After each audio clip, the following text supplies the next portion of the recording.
Hi, I'm Gemma Vinton and I've been a police officer with Wiltshire Police for the last 15 years or so. I'm really delighted to be joining you today, International Women's Day.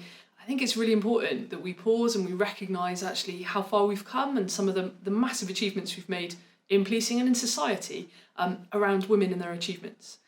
We do still have a way to go there, and actually when I look at the police service today, there's actually way more equal split of men and women than there ever has been.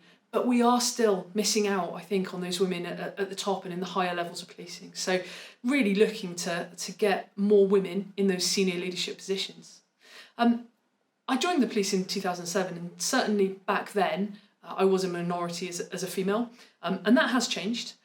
I've had a really, really varied career, so I've worked in response policing, I've worked in neighbourhood policing, I spent quite some time on CID, investigating serious crimes. And most recently, actually, I worked in the Digital Investigations and Intelligence Unit, where we looked at cybercrime and digital policing, and that was really, really interesting for me. And a place where actually I was a minority as a female. So again, some way to go in terms of making sure that all areas of policing have that representation. But as I say, we have come a long way. So really, I would just urge anyone that's thinking about a career in policing to go for it. It's a really wide-ranging career, so you can join as a police officer and do such a massive range of things. You know, work in the dog unit, you can work in cybercrime, work in firearms, you can do neighbourhood policing, so many different things, investigations. And as a police staff member as well, just a massive range of different things you can get involved in. Police staff is interesting because we actually, women outnumber men 2-1.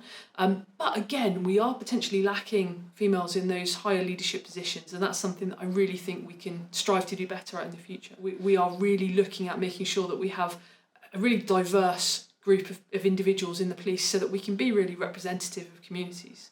At the moment, I'm working at tackling violence against women and girls. And that for me is an amazing thing to be involved in. So we're looking at those crime types that disproportionately impact on women and girls. Serious sexual offences and rape, domestic abuse, stalking and harassment. And I feel really privileged that I can be involved in looking at how we can get the best possible service for victims of those really traumatic crimes, and also have that relentless focus on perpetrators and changing their behaviours and how we deal with that. So a real honour and privilege for me to be involved in that. And please do come and join us.